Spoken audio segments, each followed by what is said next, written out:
नमस्कार। एक बार फिर से सिविल मार्गदर्शन के इस यूट्यूब प्लेटफॉर्म पर आपका हार्दिक स्वागत करता हूं। और आपको पता है कि पिछली कुछ क्लासों में हम चैप्टर 1 आर्थिक समीक्षा, चैप्टर 2 डिस्कस कर चुके हैं। लेकिन आज हम इस श्रृंखला में एक नई सीरीज स्टार्ट करने जा रहे हैं, जो कि आपके सामने है। राजस्थान आर्थिक समीक्षा 2024-25 आरपीएससी व अधीनस्थ बोर्ड द्वारा विगत परीक्षाओं में पूछे गए प्रश्नों की विस्तृत व्याख्या। जैसे कि जनवरी से अब और अगस्त तक जितने भी एग्जाम हुए हैं, चाहे उनमें असिस्टेंट प्रोफेसर का एग्जाम हो, RPSC first grade, second grade, deputy jailer हो, और इसमें आरएएस प्री के क्वेश्चंस को भी इंक्लूड कर लिया गया है। और साथ ही कुछ छोटे एग्जाम्स ऐसे हुए हैं जिनके बारे में हमें पता भी नहीं है, लेकिन उनमें आर्थिक समीक्षा से क्वेश्चन पूछे गए हैं। तो उन सारे क्वेश्चंस को हमने एक संकलन किया है, कलेक्ट किए हैं सारे क्वेश्चंस, हर एक पेपर को डाउनलोड करके और थोड़ी सी मेहनत की। और क्यों? क्योंकि आने वाले जो एग्जाम्स हैं, चाहे बीडीओ का एग्जाम हो, चाहे एसआई का एग्जाम हो, और भी छोटे-छोटे जो एग्जाम्स हैं, क्योंकि उनमें भी आर्थिक समीक्षा से करंट अफेयर के तौर पर क्वेश्चंस पूछ लिए जाते हैं। तो आज हम एक-एक करके इन क्वेश्चंस का विश्लेषण करेंगे और इनके माध्यम से हम अपन देखेंगे कि अपन जो क्वेश्चंस बुक के माध्यम से या डेली डिस्कस कर रहे हैं चैप्टर वाइज, वो कितने मतलब उनका कितना इम्पोर्टेंस है, कितने हम क्लोज हैं उन क्वेश्चंस के जो पूछे गए हैं, या फिर हमने उन क्वेश्चंस को अलग तरह से डिस्कस कर लिया है किसी ना किसी फॉर्म में। तो चलिए आज का पहला क्वेश्चन अपन देखते हैं, क्योंकि हमारी टैगलाइन है समीक्षा ही परीक्षा का आधार। बहुत इंपॉर्टेंट है आज के जो परीक्षाएं हो रही हैं, सब में आप देख रहे हैं, चाहे वीडियो हो, एसआई हो, चाहे आरएएस हो, लगभग 10 से 12 क्वेश्चंस ले ही जाता है। ठीक है, तो पहला क्वेश्चन अपन आज का देखने वाले हैं। ठीक है, देखिए क्वेश्चन है, आपको दिख रहा होगा, थोड़ा सा छोटा है। एग्जैक्ट पेपर से ही क्वेश्चंस को कट किया गया है, इसलिए इसका नंबर देख रहे हैं आप, 52 नंबर पर आया था जिस भी एग्जाम में क्वेश्चन पूछा गया था। तो देखिए क्वेश्चन क्या है। मुख्यमंत्री भजनलाल शर्मा की विकसित भारत विकसित राजस्थान दृष्टि के अंतर्गत अगले 5 वर्षों में राजस्थान की अर्थव्यवस्था हो जाएगी। तो इस बार की जो आर्थिक समीक्षा हमने देखी, राजस्थान का बजट देखा, उसमें पहले ही स्टार्टिंग में दे रखा है कि राजस्थान की जो अर्थव्यवस्था है उनको कितना 350 अरब डॉलर अर्थव्यवस्था का लक्ष्य रखा गया है। 350 बिलियन यूएस डॉलर हमारी अर्थव्यवस्था को बनाना है। इसके पीछे लक्ष्य क्या था? जो अपनी देश की इकोनॉमी है उसको कितना बनाना है? 5 ट्रिलियन। 5 ट्रिलियन की इकोनॉमी हमें भारत की बनानी है। उसको, उस लक्ष्य को, केंद्रीय लक्ष्य को प्राप्त करने के लिए राजस्थान की अर्थव्यवस्था का जो लक्ष्य रखा गया है 350 अरब डॉलर। ठीक है, और ये हमें कब तक अचीव करना है? ये हमें 2029 तक अचीव करना है। ये लक्ष्य कब, टारगेट कब तक अचीव करना है? 2029 तक। ठीक है, तो इसके लिए कुछ स्तंभ बनाए गए थे, इसमें कुछ अलग अलग डिवाइडेशन किया गया था कि किस तरह से इसको अचीव कर सकते हैं। हमें बेसिक इंफ्रास्ट्रक्चर को डेवलप करना होगा इसके लिए, और उस तरह की सारी बातें अपने कुछ क्वेश्चंस में की थी। तो यहाँ से हमारे लिए इम्पोर्टेंट क्या है कि ये 5 वर्षों में कितना बनाना है? 350 अरब डॉलर बनाना है। और कब तक बनाना है ये लक्ष्य? 2029 तक हम इस लक्ष्य को प्राप्त कर सकते हैं। और ये क्वेश्चन अपन ने डिस्कस किया था, इस तरह से हमारा आंसर हो जाएगा ये ऑप्शन। चलिए नेक्स्ट क्वेश्चन देखते हैं।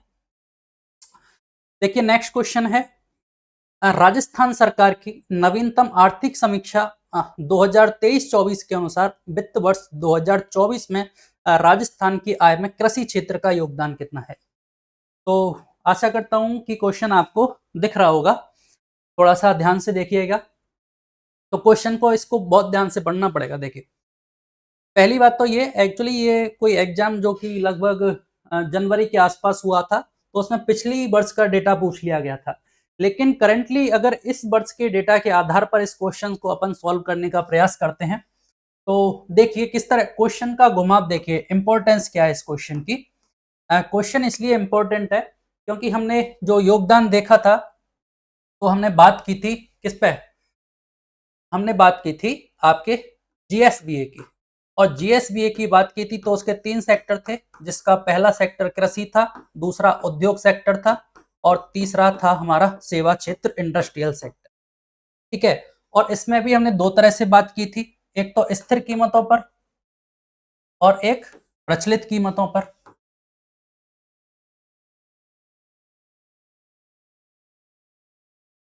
प्रचलित कीमतों पर बात की। अब क्वेश्चंस की भूमिका देखिए, क्वेश्चन क्या कह रहा है।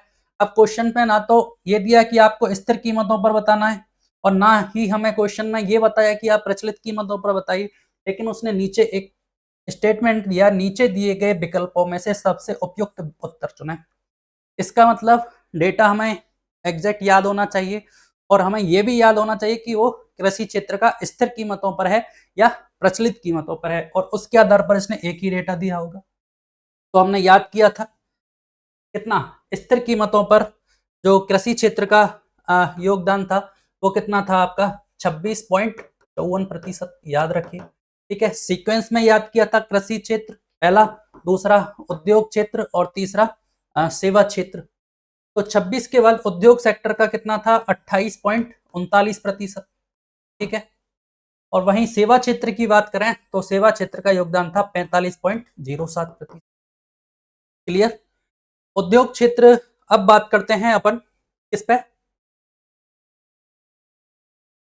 प्रचलित कीमतों पर। तो प्रचलित कीमतों पर इसका योगदान कितना था, प्रचलित कीमतों पर योगदान है आपका 26 पॉइंट, ये तो 54 है और ये 26.92% इसका योगदान रहा था। वहीं उद्योग क्षेत्र की बात की थी हमने, ये 28 है तो इसका 27.19% लगभग इसका योगदान रहा था। ठीक है, 27.19 नहीं 27.16, थोड़ा बहुत पॉइंट में इधर उधर हो तो कोई दिक्कत नहीं है, इतना क्लोज भी, लेकिन जब हमें एग्जैक्ट याद कर सकते हैं तो ठीक है। ये 27.16% था और ये कितना था 45.92%। तो इस तरह से ये हमने टेबल याद की थी स्थिर कीमतों पर और प्रचलित कीमतों पर। अब आप देखिए कृषि क्षेत्र का योगदान पूछे 26.54 और 26.92 है, तो यहाँ से कम एक ऑप्शन अपने को इन दो में से मिलेगा और एक ही ऑप्शन मिलेगा, या तो आपको 26.92 मिलेगा ऑप्शन में या 26.54 मिलेगा। तो इस तरह से इस क्वेश्चन को याद रखना, ये डेटा हमारे लिए कितना महत्वपूर्ण है और डायरेक्ट क्वेश्चन पूछा गया है। तो अगर ये आज की डेट में क्वेश्चन पूछा जाता तो हो सकता है इसमें आपके ऑप्शन में कितना मिल जाता, आप याद रखिए 26.92 भी मिल सकता था और 26.54 भी मिल सकता था। ये दोनों डेटे हमें याद रखने। चलिए नेक्स्ट क्वेश्चन की तरफ रुख करते हैं। अगला क्वेश्चन है हमारा, क्या आपको दिख पा रहा है ये क्वेश्चन? चलिए एक बार इसको क्वेश्चन को,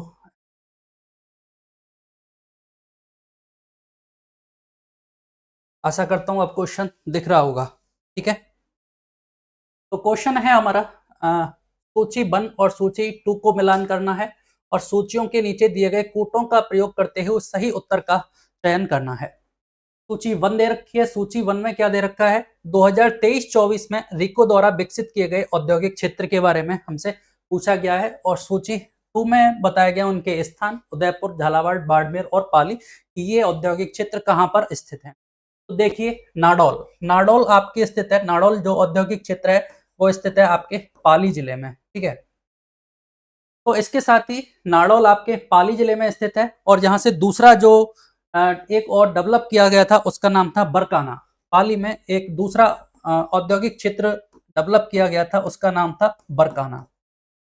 ठीक है, बरकाना और नाडौल दोनों औद्योगिक क्षेत्र आपके कहाँ स्थित हैं, पाली में स्थित है। ठीक है, जो धर्मपुरा है, माल की टूस देखें, माल की टूस याद रखना, माल की टूस, टूस माल की टूस है, ये आपके उदयपुर में स्थित है।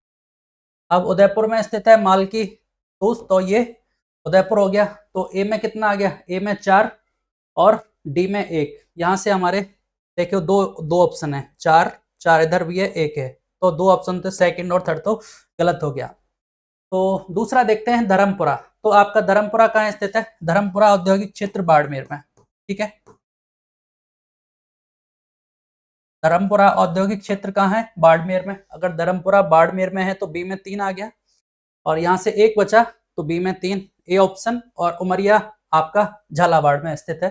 तो याद रखना होगा नाड़ौल पाली में, धर्मपुरा बाड़मेर, मालकी तोस उदयपुर और उमरिया पाली में। ठीक है, तो इसके अलावा एक और भी डेवलप किए गए थे, जैसे आपके सांचौर में डेवलप किया गया था, ओसिया में डेवलप किया गया था, राजास नाम से एक डेवलप किया गया था आपके नागौर में, राजास नाम है।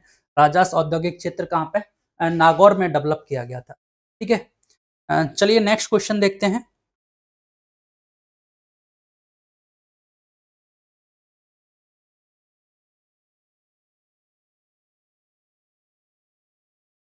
नेक्स्ट क्वेश्चन है हमारा, इस क्वेश्चन को डिस्कस करते हैं। सेकंड क्वेश्चन,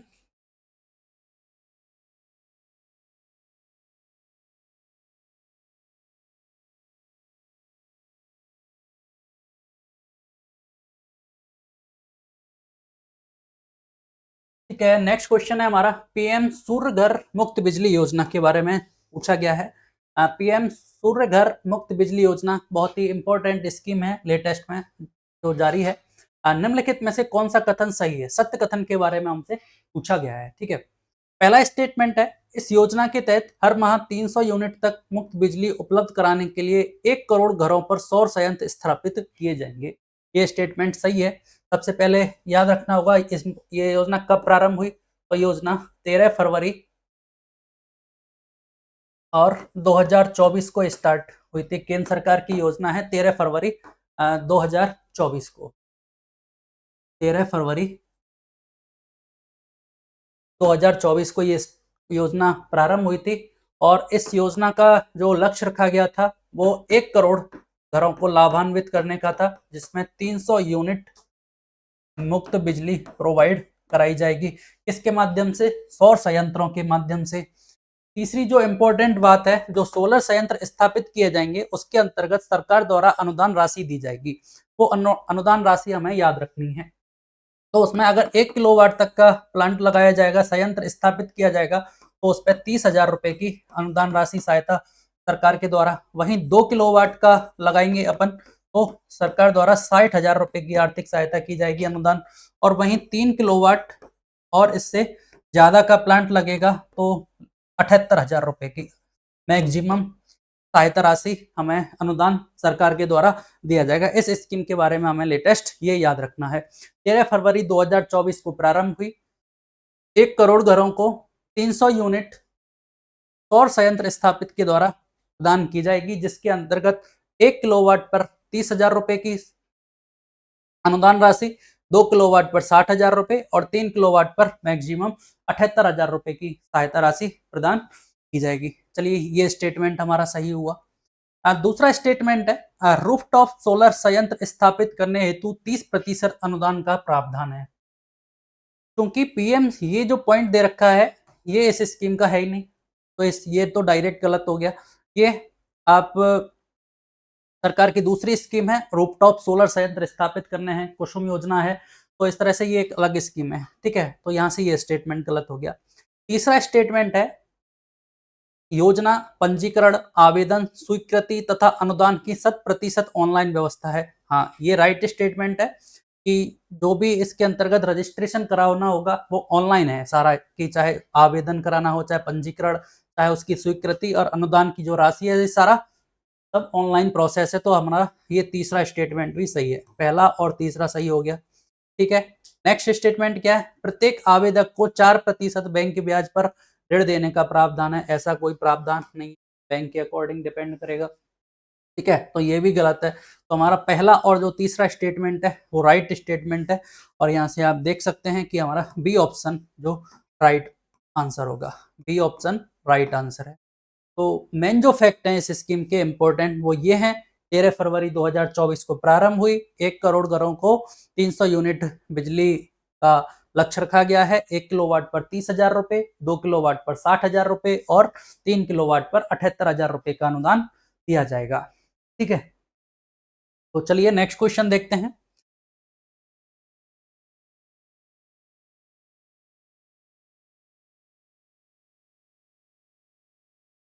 अगला क्वेश्चन है हमारा,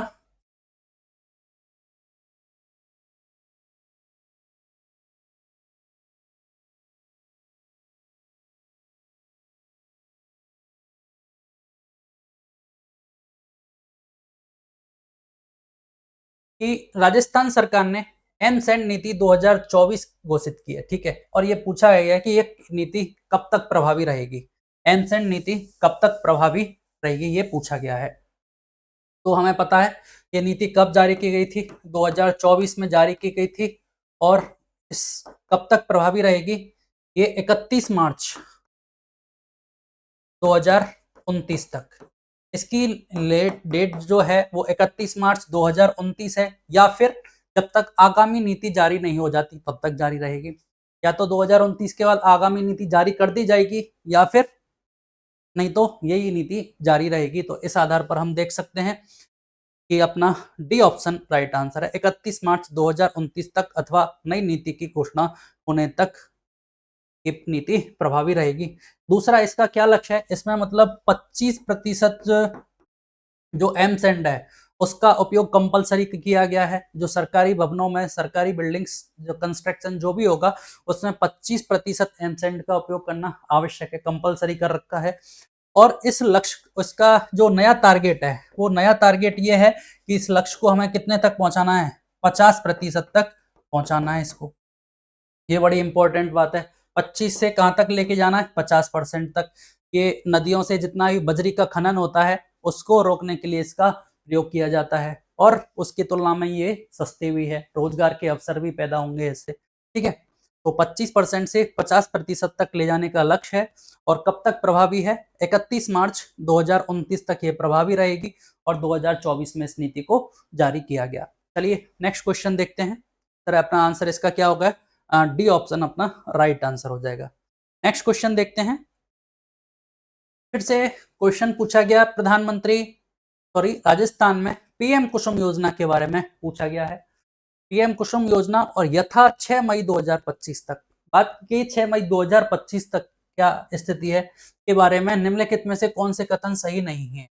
राजस्थान के संदर्भ में पीएम कुसुम योजना के बारे में कौन सा कथन सही नहीं है, मतलब असत्य कथन के बारे में पूछा गया है। तो देख लीजिए पहला स्टेटमेंट क्या है।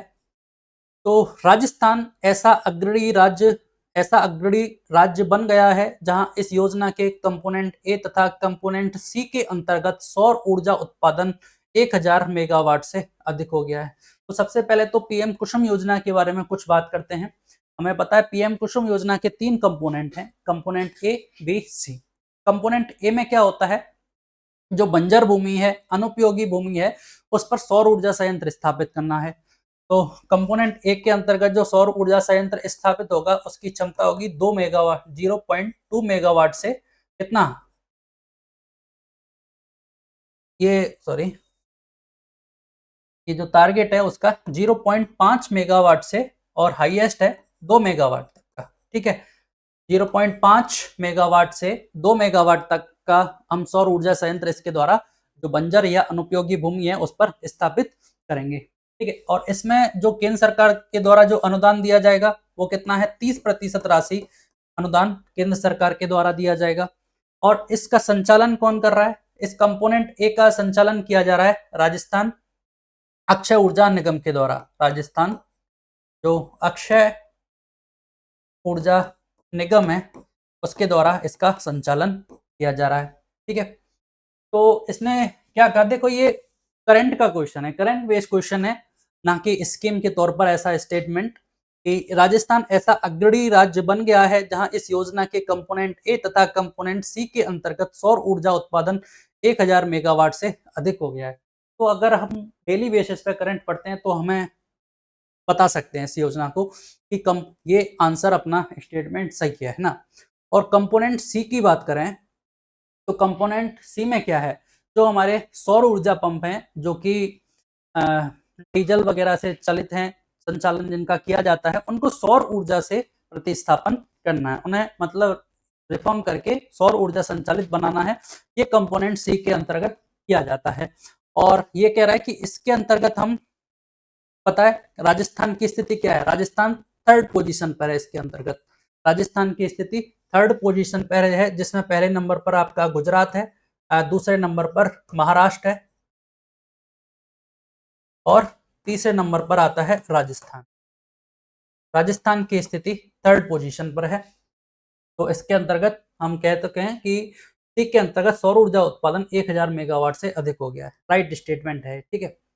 फिर बात की कि पीएम कुसुम योजना के कंपोनेंट ए एवं कंपोनेंट सी के तहत ही 560 ग्रिड कनेक्टेड विकेंद्रित सौर ऊर्जा संयंत्र स्थापित कर 70,000 से अधिक कृषि उपभोक्ताओं को दिन में बिजली दी जा रही है। अब क्या पता वही 6 मई 2025 तक ऐसा हो रहा है या नहीं हो रहा है। तो एक बार के लिए इस ऑप्शंस को क्या करेंगे, होल्ड करेंगे सॉल्व करने के लिए। नेक्स्ट स्टेटमेंट देखते हैं क्या है कि इस योजना के कंपोनेंट बी में लगभग 1 लाख किसानों के कृषि पंपों को सौर ऊर्जा से जोड़ा जा चुका है। तो पहले तो हमें कंपोनेंट बी के बारे में पता होना चाहिए।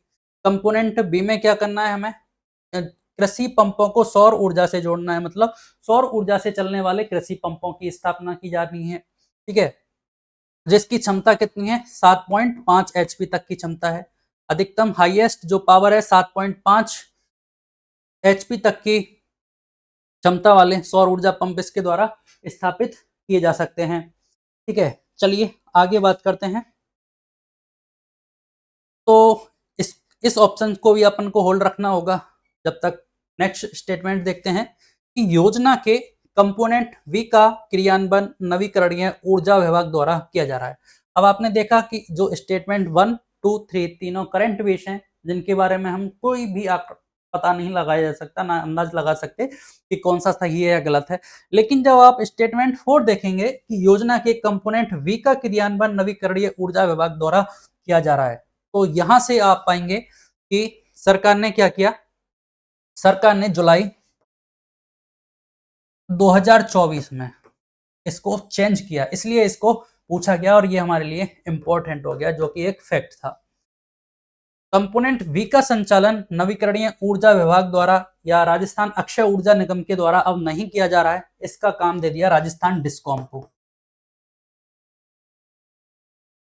राजस्थान के जो डिस्कॉम्स हैं, जो कि 3 हैं, कौन कौन से, जयपुर, जोधपुर और आपका अजमेर। राजस्थान में 3 डिस्कॉम्स हैं, जयपुर, जोधपुर, अजमेर, उनको ये जिम्मेदारी दी गई है। इसका मतलब ये स्टेटमेंट हमारा गलत है। अब जब हमें ये पता होगा ये क्या था, एक इसका फैक्ट था जो हमें याद रखना था, और ये तीनों ऑप्शन हमारे करंट बेस पे थे जिनको याद रखना ना तो याद रखा जा सकता, लेकिन क्वेश्चन केवल यहाँ से ही सॉल्व होगा।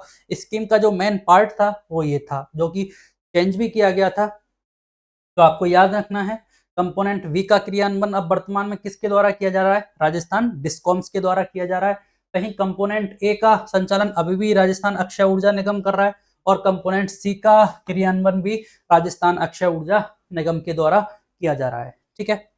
तो ये क्वेश्चन अपना सॉल्व हुआ और डी इसका राइट आंसर होगा। चलिए नेक्स्ट क्वेश्चन देखते हैं। नेक्स्ट क्वेश्चन है हमारा, राजस्थान की ऊर्जा उत्पादन क्षमता से संबंधित निम्न कथनों पर विचार कीजिए। पहला स्टेटमेंट है 2020-21 से 2023-24 तक कुल ऊर्जा उत्पादन की संकलित वार्षिक वृद्धि दर 4.08% है। चलिए एक बार ऊर्जा उत्पादन के बारे में सारे फैक्ट्स की बात कर लेते हैं। बाकी पिछली क्लासों में हमने इसके बारे में चर्चा की थी और काफी विस्तार से पढ़ा था। CAGR मतलब कंपाउंड एनुअल जो ग्रोथ रेट थी एनर्जी में, वो कितनी रही थी, हमने देखा था 4.08% थी, ठीक है। दूसरा ये था कि ऊर्जा के क्षेत्र में, सौर ऊर्जा के क्षेत्र में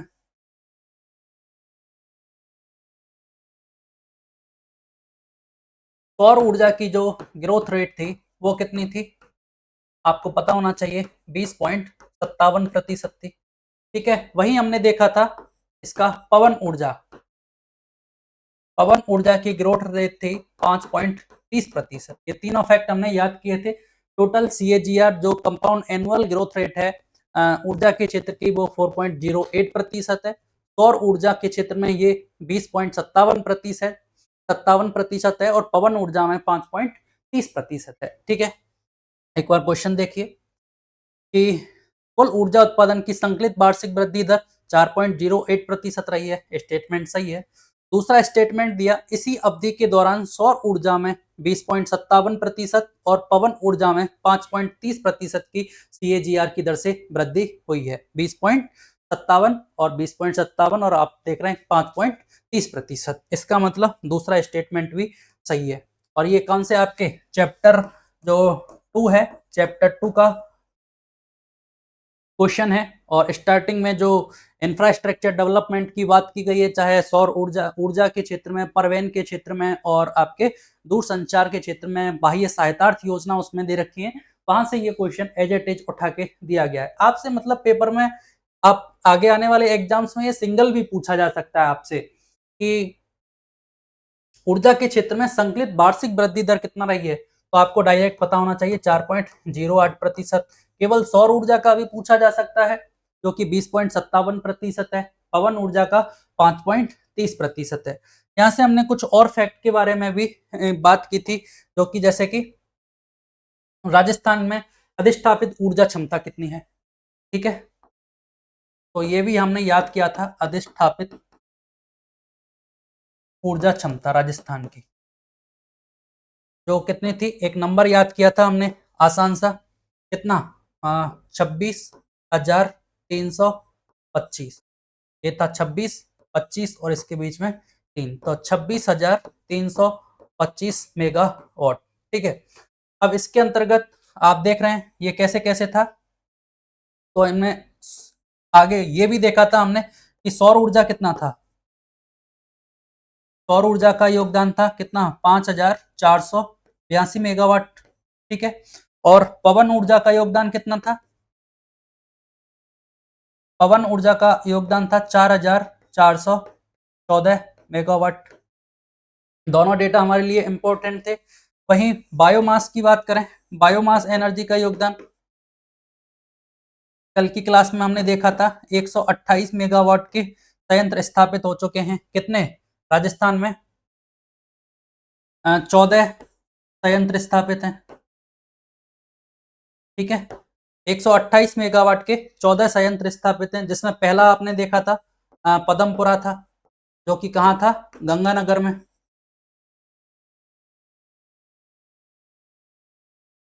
ठीक है। तो इसके अलावा हमने एक फैक्ट और देखा था, तापीय ऊर्जा,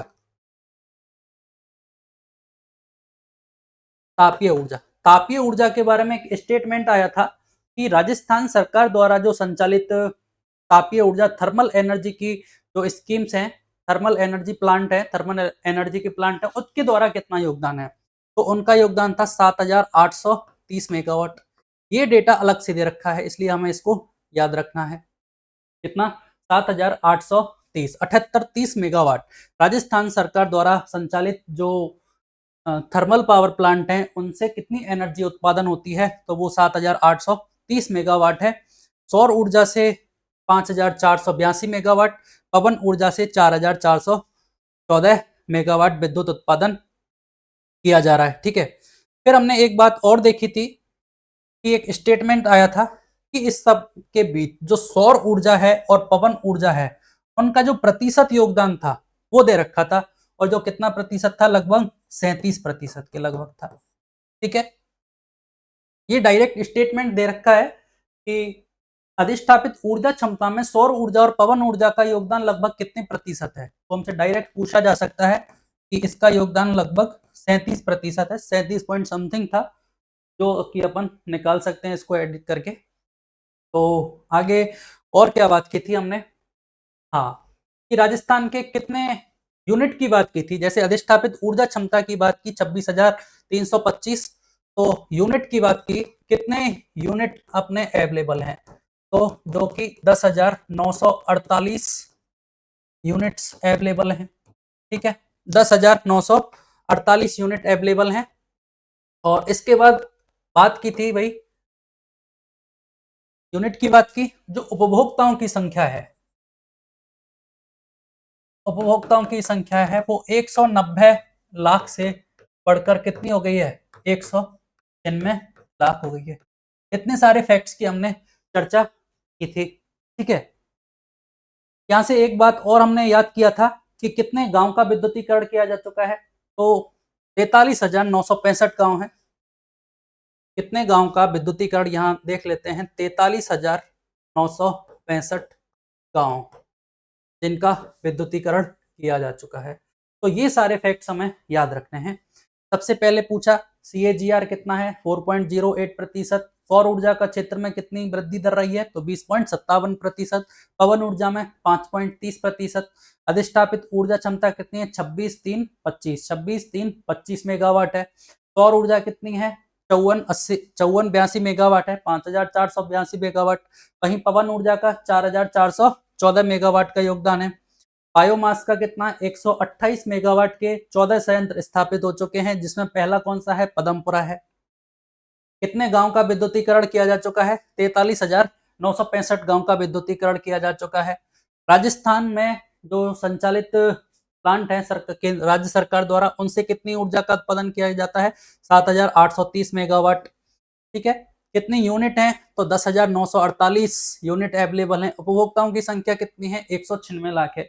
तो ये सारे अपने आप में एक सिंगल डिजिट के क्वेश्चंस हैं अपने आप को, तो ये हमें सारा डेटा याद रखना है, थोड़ी सी मेहनत करनी होगी, नहीं तो अन्यथा ये सारे डेटा फिर अपन को क्वेश्चन एग्जाम हॉल में परेशान करेंगे। ठीक है, और इसके लिए बेहतर है इनको पहले ही याद कर लिया जाए।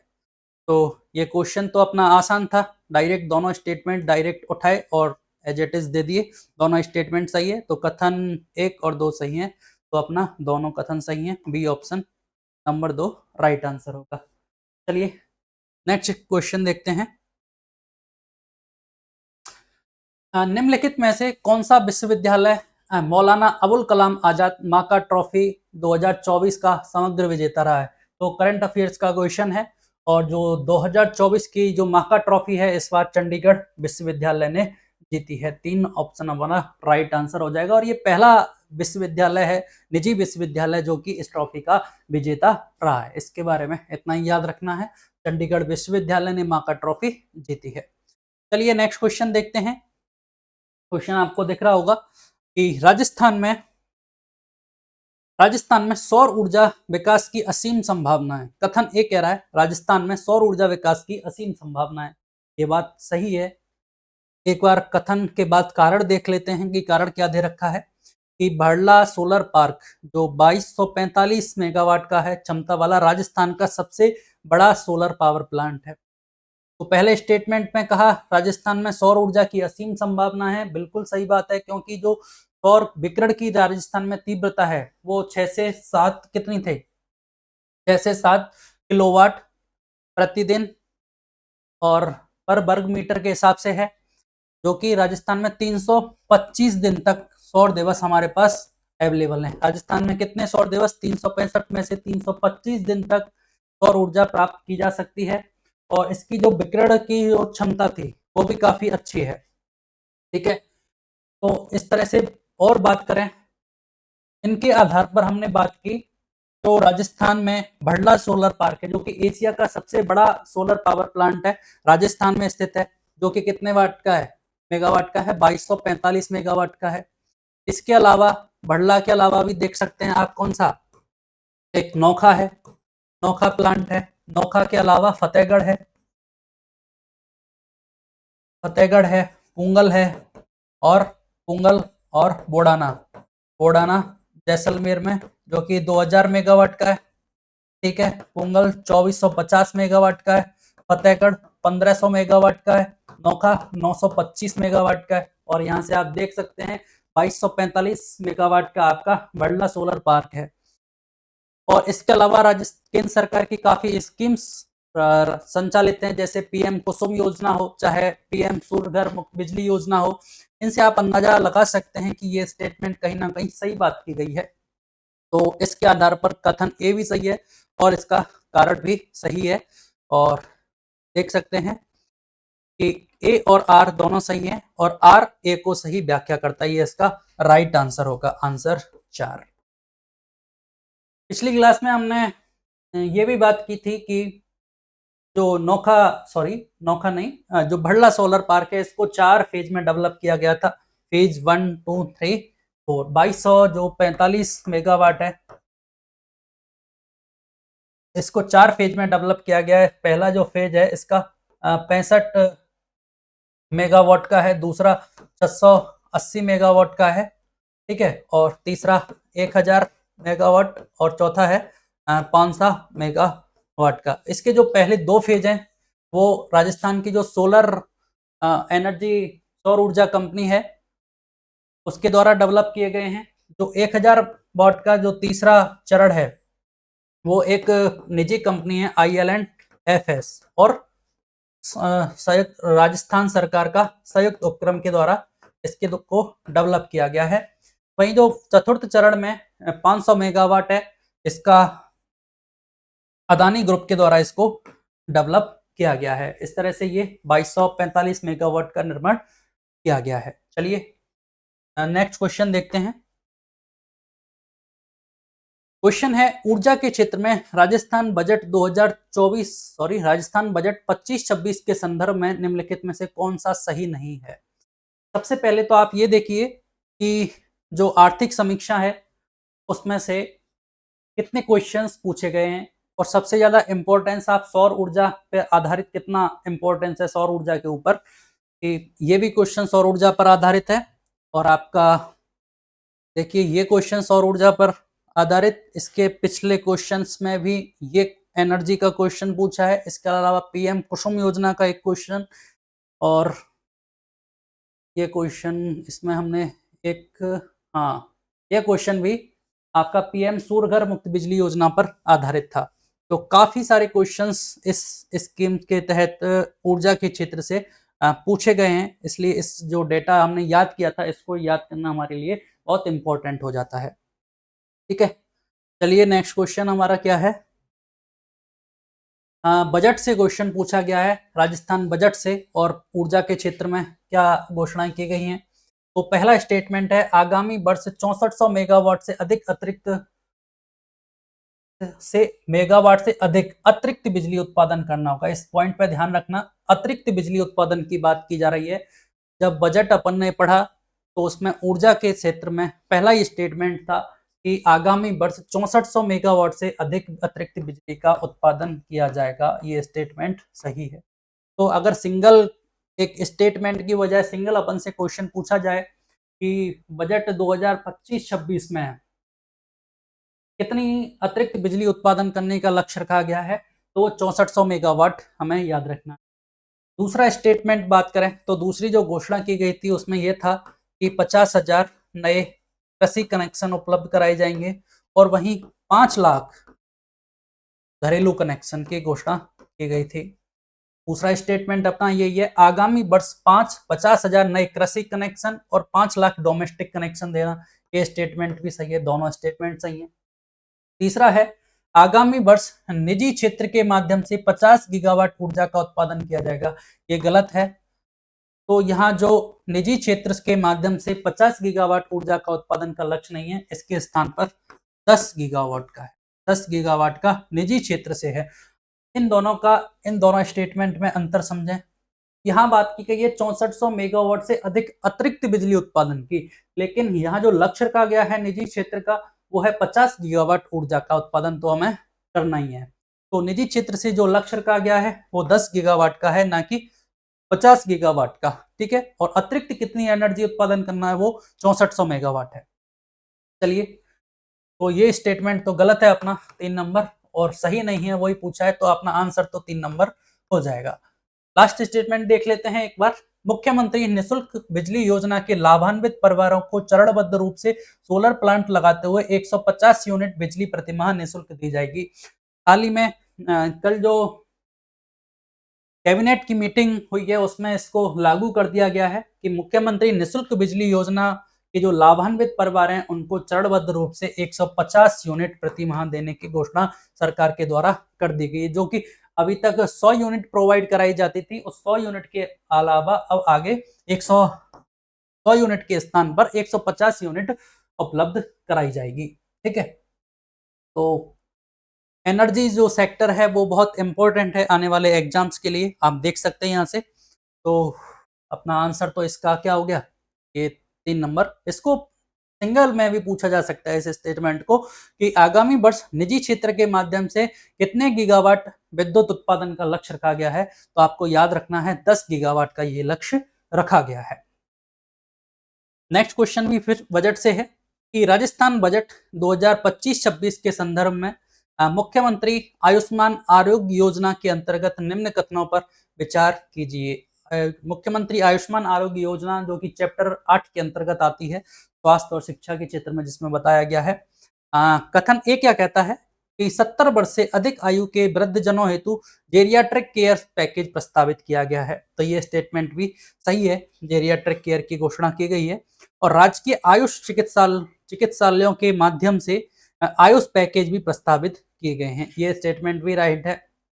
लेकिन हमें इसके अलावा, इन स्टेटमेंट के अलावा, एक इम्पोर्टेंट जो फैक्ट है उसमें माँ कोष की घोषणा की गई थी।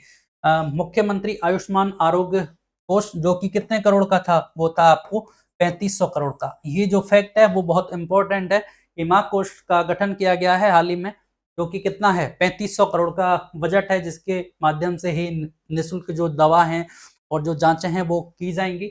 और इन फैक्ट को भी हमें साथ में याद रखना है, जो कि इतने इंपॉर्टेंट नहीं है, लेकिन फिर भी क्वेश्चंस पूछा गया है हाल के एग्जाम में, तो हमारे लिए इनका इंपॉर्टेंस बढ़ जाता है।